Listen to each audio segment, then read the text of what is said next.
Halo, Assalamualaikum warahmatullahi wabarakatuh. Salam sejahtera bagi kita semua, sahabat Atma. Senang sekali kami bisa kembali menyapa sahabat Atma semua dalam program Otista, obrolan dan tips seputar kesehatan jiwa. Nah, hari ini kita kedatangan biasa tetangga dekat, teman-teman dari Poltekkes Kemenkes Kaltim ya. Ya, mereka sedang magang nih di instalasi PKRS-nya atau Promosi Kesehatan Rumah Sakit Jiwa Daerah Atma Husada Mahakam. Nah, kali ini kita akan bicara sedikit yang cair-cair aja, yang nggak terlalu ini banget ya. Kita angkat temanya itu misi mengubah stigma di Rumah Sakit Atma Husada Mahakam gitu. Sebelumnya kita perkenalan diri dulu ya. Silakan adik-adikku. Perkenalkan, saya Ananda Diulhak, saya mahasiswa tingkat akhir atau semester 8 di jurusan Promosi Kesehatan Poltekkes Kalimantan Timur. Iya. Sahabat tadi maaf, Nanda. Nanda. Bisa dipanggil Dinda terus ya. Iya, Nanda. Selanjutnya Perkenalkan, nama saya Yulia Nindita Prasetyanti, biasa dipanggil Yulia.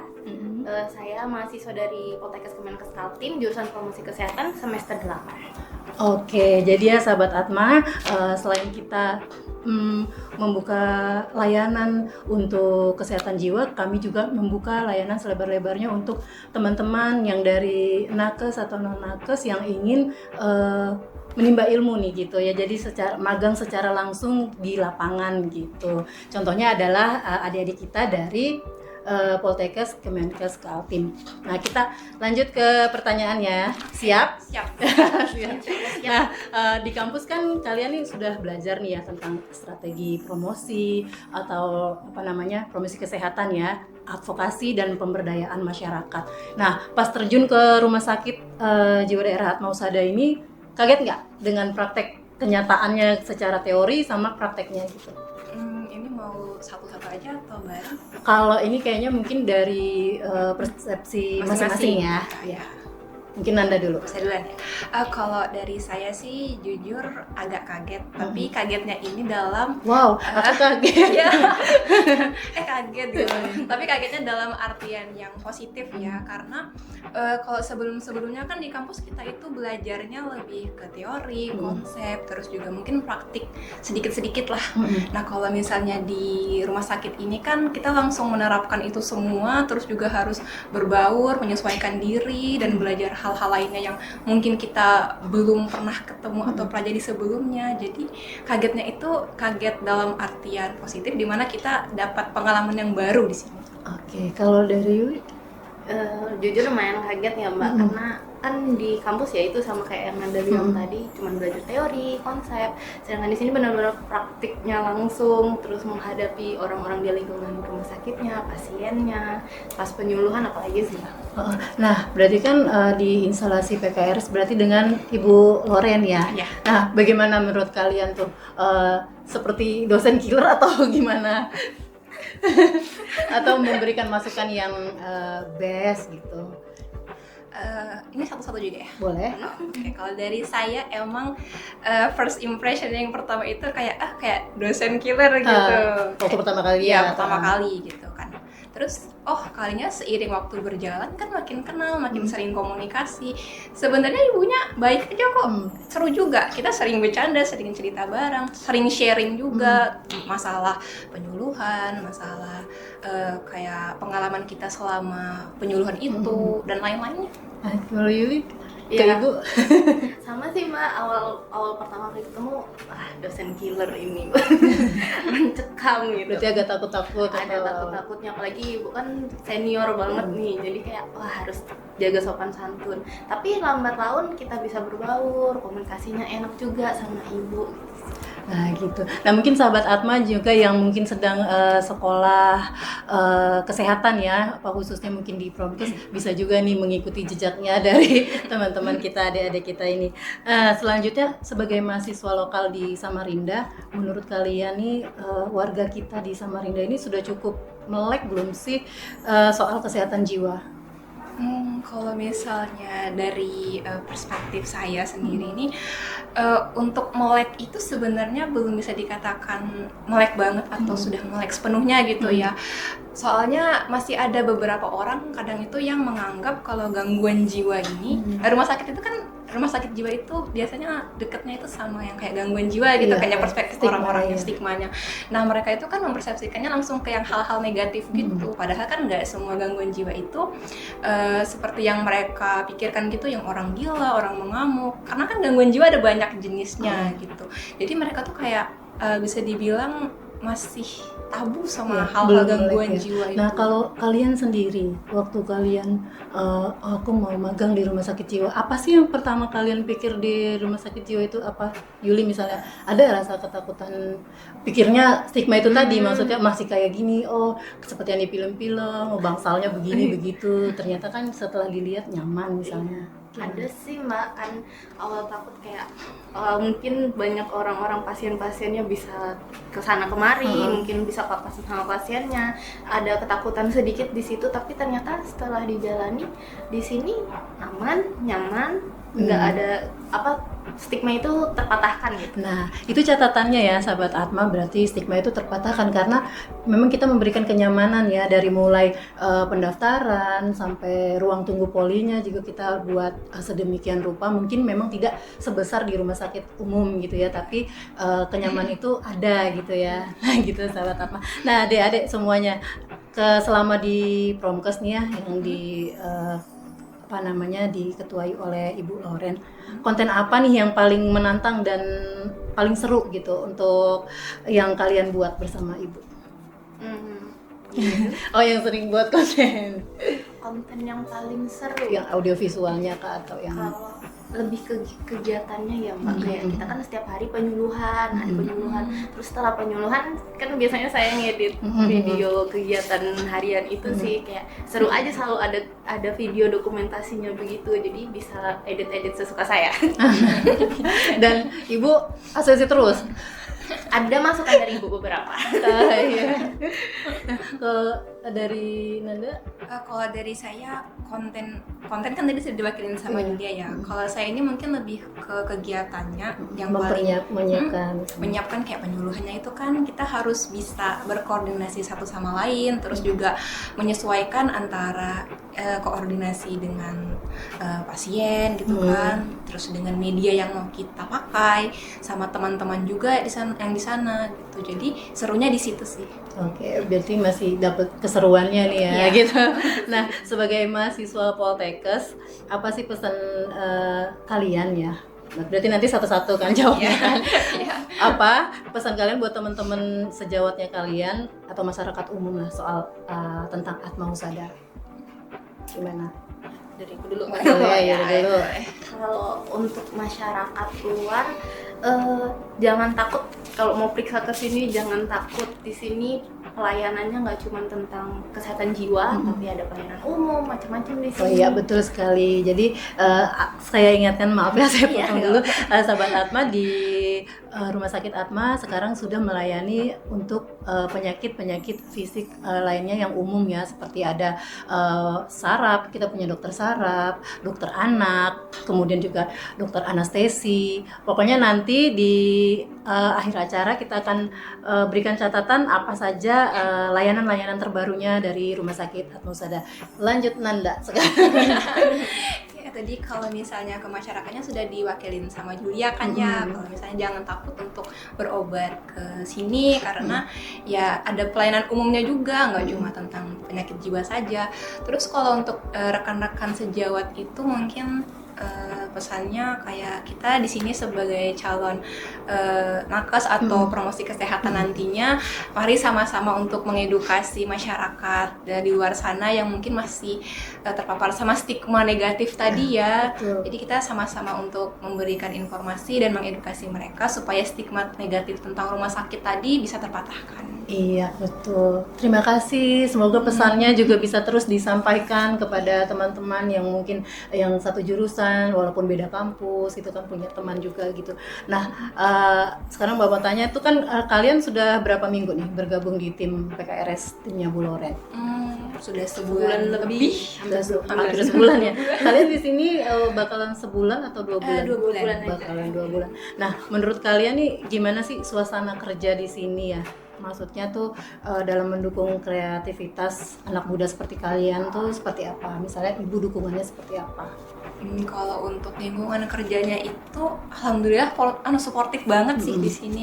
Terus juga kalau dari Bu Laurennya selalu ngasih masukan, terus yang paling penting selalu ngajak kita buat diskusi sih, Mbak. Jadi kayak ide dari kita, ide dari ibu itu digabung, terus kita rembukan juga. Jadi kayak itu kita bisa saling mengisi gitu. Dari ibu juga ada tambahan? Kalau untuk kayak kreativitas kami benar-benar dikembangkan banget di sini. Kayak kalau bisa kita bisa bikin media yang baru, pokoknya ada gebrakan baru tuh juga kalau bisa gitu. Iya, dan itu mungkin maksudnya ibu juga supaya kan nanti kalian kalau udah terjun di dunia kerja maupun insya Allah mungkin ada kesempatan di Atma atau mungkin di tempat lain itu bisa menjadi pegangan ya buat kalian sudah ibu ada ajaran ini nih tentang promosi kesehatan seperti itu. Nah, sebagai mahasiswa Promkes nih aja. Sebagai mahasiswa Promkes kan kalian tuh pasti melihat ya bagaimana cara kita, maksudnya Rumah Sakit Atma Husada dalam menyebarkan informasi selama ini. Menurut pengamatan kalian, bagaimana sih promosi kesehatan di Atma Husada yang perlu di glow up tuh yang apa agar lebih dilirik oleh generasi muda kayak kalian gini? Yang kurangnya apa dari kami ini kan mungkin namanya sudah berumur ya senior kan sudah senior kan berarti ada bagian-bagian yang mungkin masih konvensional atau apa mungkin masukan dari generasi muda itu penting loh buat kami, silakan. Kalau dari saya lebih ke sosmed, apalagi kan Gen Z Gen Z ini kan lebih suka mencari informasi dari sosmed ya Mbak, kayak misal jam pelayanan atau web-webnya kayak gitu kami pasti nyari jadwal-jadwal semua di situ. Terus mungkin kalau dari sosmed bisa dibikin lebih eye catching gitu. Berarti yang kalau dari kalian tuh lebih senengnya yang audio visual, yang maksudnya kalau yang lebih banyak di audio visual ya. Kalau yang desain gambarnya saja tanpa bergerak itu masih kurang ya menurut kalian ya. Jadi lebih seneng yang anak-anak Gen Z lebih senengnya yang audio visual, yang diceritakan gitu kan, yang bernarasi macam-macam. Oke. Nanti mah jadi catatan. Oke. Jadi Gen Z malu bertanya kadang. Gitu ya. Jadi nggak pantas banyak yang sesat di jalan itu. Kan malu bertanya sesat di jalan ya sahabat Atma. Kalau bisa tetap bertanya walaupun kita mencari sekarang kan informasi dalam genggaman kita kan kita bisa membuka melalui gadget yang kita punya, itu bisa digunakan dalam hal yang positif tentunya gitu.